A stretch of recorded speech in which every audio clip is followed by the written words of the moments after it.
kita dipertontonkan sesuatu yang tidak ada di hukum acara. Saya sependapat dengan Pak Mahfud. Selamat malam semuanya, salam keadilan.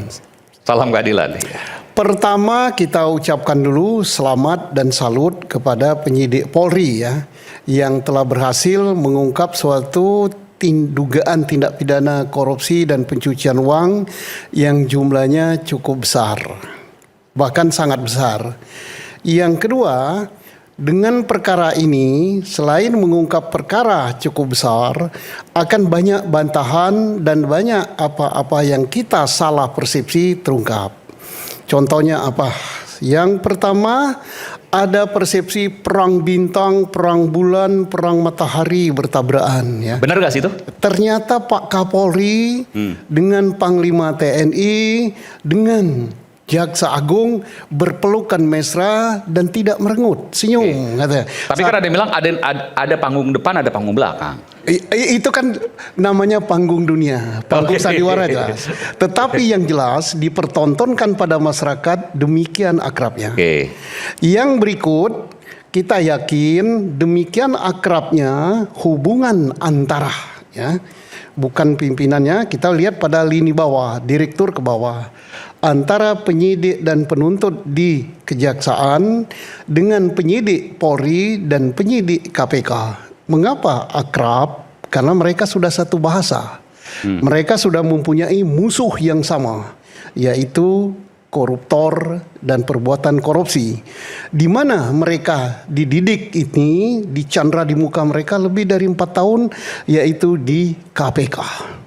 Karena pada waktu itu kita memilih yang ditempatkan di KPK, pada waktu saya pilih dari Polri, saya di Bareskrim, adalah perwira-perwira tamatan PTIK yang terbaik. Dan mereka sekarang sedang memegang fungsi yang cukup lumayan.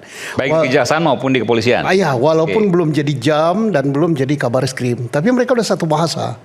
Kita tidak tahu bahwa apakah dalam menangani perkara ini, umpan yang diberikan kepada Polri itu berasal dari kejaksaan, demikian juga umpan yang diberikan ke kejaksaan berasal dari Polri.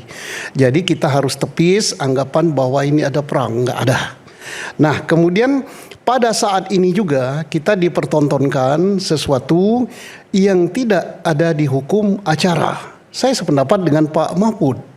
Perkara yang sedang ditangani oleh Polri, penyidikannya belum selesai, tersangka belum diperiksa, mungkin BAP penyitaan pun dan BAP penggeledahan belum selesai, sudah dikirim ke, kalau saya katakan namakan bukan dilimpahkan, dialihkan, dialihkan ke kejaksaan.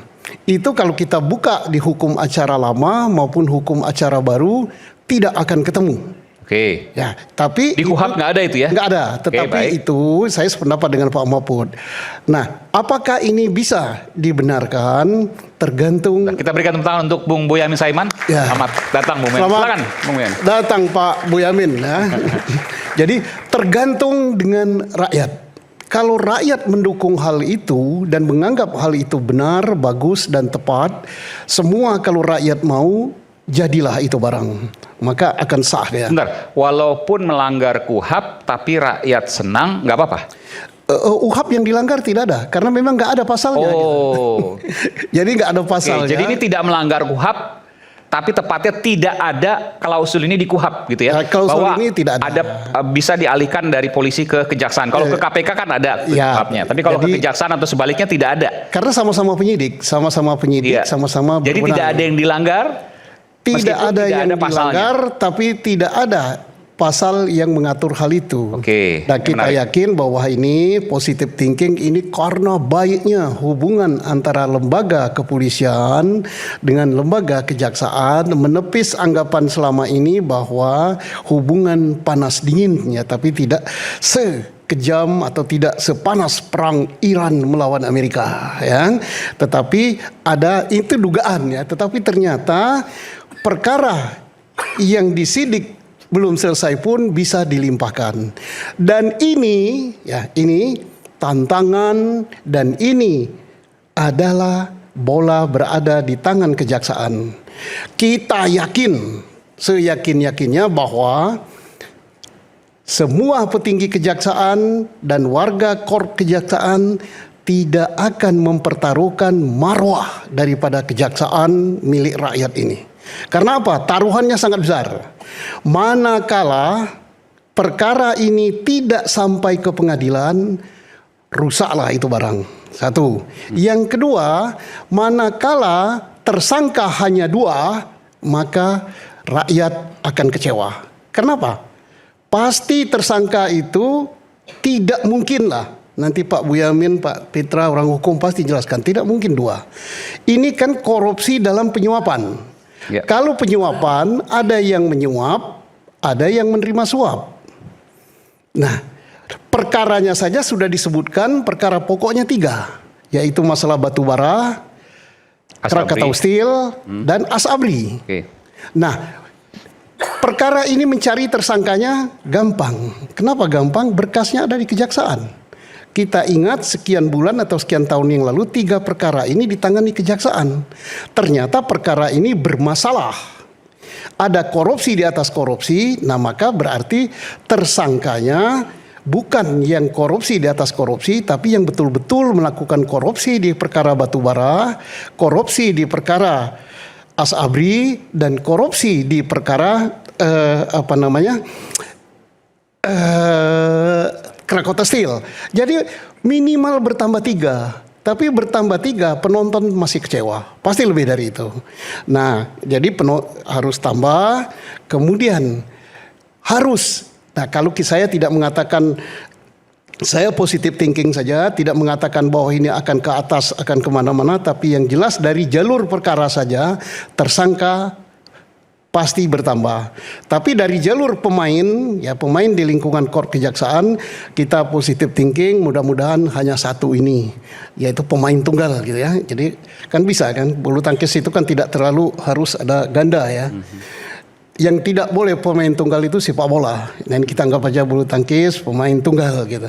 Mudah-mudahan hanya 1 pemainnya. Nah, jadi ini untuk DPR dan untuk pembuat undang-undang, untuk akademisi, untuk praktisi, ini laboratorium hukum yang paling bagus sekali. Oke, Pak Susno, saya ingin tanya dulu Pak Susno. Dari 3 skenario yang disampaikan oleh Pak Mahfud sebenarnya diundang ke sini cuma berhalangan ya. Saya ingin tanya, salah satunya adalah yang paling mungkin di depan mata, pra-peradilan dan kemudian status tersangkanya lepas. Apakah itu mungkin? Sangat mungkin ya, sangat mungkin karena dan apa yang terjadi? Pra-peradilan adalah haknya seorang. Kita belum mengetahui, belum ada penjelasan di hukum apakah penyidikan yang dilakukan oleh kepolisian, penyidik Polri itu bisa di take over begitu saja menjadi hasil penyidikan yang dilakukan oleh penyidik kejaksaan. Apakah SPDP yang dibuat oleh penyidik Polri itu bisa dilanjutkan SPDP kejaksaan, ataukah perkara ini harus di SP3 dulu oleh Polri, kemudian buka perkara baru oleh kejaksaan, ataukah perkara ini surat perintah dimulai penyidikannya harus 2. Nah, ini PR untuk anggota DPR, berarti waktu menyusun undang-undang dulu kurang 1 klausal pasal. Apakah praktek semacam ini tidak pernah dilakukan? Pernah. Contohnya, Polri sedang menyidik suatu perkara, waktu ditangkap nampaknya dia orang sipil, tunduk pada peradilan umum. Di tengah penyidikan ternyata dia anggota militer aktif. Maka orang ini harus diserahkan kepada penyidik polisi militer, yaitu peradilan militer. Dan pernah juga terjadi waktu KPK, belum lama itu ya, KPK nangkap kasus korupsi di suatu lembaga, ternyata yang disangka melakukan itu belum pensiun, masih tunduk pada peradilan militer, jadi dialihkan penyidikannya. Tapi kalau sesama penyidik sipil seperti Polri dan Kejaksaan belum ada. Tapi apakah itu terlarang? Larangannya tidak ada. Apakah itu bisa dibolehkan? Pasal yang mengaturnya tidak ada. Nah, jadi ini kalau ibarat hukumnya apakah ini haram, halal, makro atau mubah, ya berada di situlah antaranya. Pak Pitra lah yang menjawab, karena Pak Pitra gini-gini kiai dia ini. Jadi begitu, saya kira ini suatu pelajaran yang baik sekali. Tapi ingat satu aja pesan kita, betapa kita percaya kepada lembaga kejaksaan dengan reputasinya yang sudah sangat bagus. Satu. Jadi jangan dipertaruhkan lembaga ini dengan menghilangkan kepercayaan ini. Yang kedua, kita berpesan juga kepada hakim, karena hakim ini dia hakim pra peradilan itu tunggal. Kalau ada pra peradilan ya, karena belum. Kalau ada pra peradilan, misalnya ini bukan ngancam hakim itu merdeka, bebas, tapi pesan boleh kan, Pak Petra boleh kan pesan boleh, suara hati rakyat. Kalau seandainya pra peradilan ada hakim yang mengabulkan gugatan daripada tersangka, tahu sendiri rasanya. Saya kira mungkin akan dirubung oleh netizen. Nah ini kita berharap hakim kalau seandainya ada pra peradilan, jangan coba-coba dengan mempermainkan kalimat sehingga perkara ini jadi hilang. Yang berikut, rakyat Indonesia termasuk saya sekarang ini sudah rakyat, berharap semoga semangat dan pemberantasan tindak pidana korupsi yang dilakukan oleh kejaksaan, oleh kepolisian dan KPK tidak surut gitu. Maju terus.